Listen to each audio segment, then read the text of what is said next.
This is the growth strategist, Aldonna Ambler, with your tip of the week. It's one thing to say that you want to do your strategic planning an entirely different way this year. It's another if what you're accustomed to is the traditional SWOT analysis, departmental progress status reports, and incremental goal setting. Because strategic planning would really involve looking at external trends beyond your organization. And it shakes you up a little bit. It can be a little unsettling if you're not used to it. Now, one way to do that, in fact, I'm going to give you an example. I'm going to change the name, but I think some of you would identify with Jake's situation. The example was an organization that is very successful. It's a national nonprofit. And they didn't have a lot of the chronic recurring problems several nonprofits do. They don't have silo behavior or low productivity or high turnover, those types of things. They have a really strong organization and a sense of purpose and a very good base. They just are at a plateau. So this is a good time to look at strategy anew because they deserve more money and more success. Why not? And to be more effective and reach more people. So if you met Jake, you would think he'd be perfectly fine with this. You know, he's a very bright, articulate, well-educated, forward-thinking guy.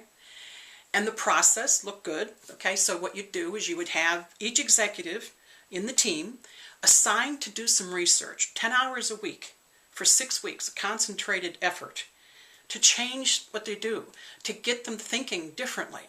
So one executive was asked to look at how corporate sponsorship has completely changed. What's the logic behind it? Not just in the type of work they do, but broader. Another person was asked to look at best practices of other nonprofits, maybe somebody that was at the size they were and then grew. And then how about for-profits? What are some best practices out there of pulling off of plateaus? Another person was asked to look at new technologies because it certainly affects service delivery and marketing. And another person was asked to dedicate their 10 hours a week for 6 weeks to how power and influence works. When do you do something as an individual, as a core entity, or as a big group? So, okay, and then you'd have each exec paired up with a member of the board of directors. That way, it's like a buddy system. Now, the executives would do the research. The board members aren't asked to do the research. But this way, if the executive starts to regress into tactical thinking, the board member can help them pull up. And they can leverage the contacts and the connections of the board members. And people get excited. You can pick their brains. And there's more of an investment in the upcoming strategic planning retreat if you do this. Now again, if you met Jake, you would think he'd be very excited about this, but actually ask yourself. It's very unsettling. You get somebody who's on a roll and knows what he's doing and has an organization that works, and you throw that person off their rhythm, they can become like a big protective papa bear real fast. So before you do this, please make sure that any consultants that you bring in are sensitive and respectful of how hard it is to be a really good CEO these days.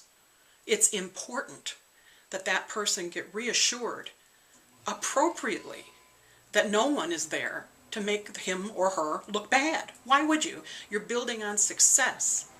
And having somebody be insulted, I mean, if you bring in what I call an insultant, you do damage. This is building on success. You have to protect the core. And no one is going to be making the organization look bad or knocking the past. It is creating a better future. This is the growth strategist, Aldonna Ambler, with your tip of the week.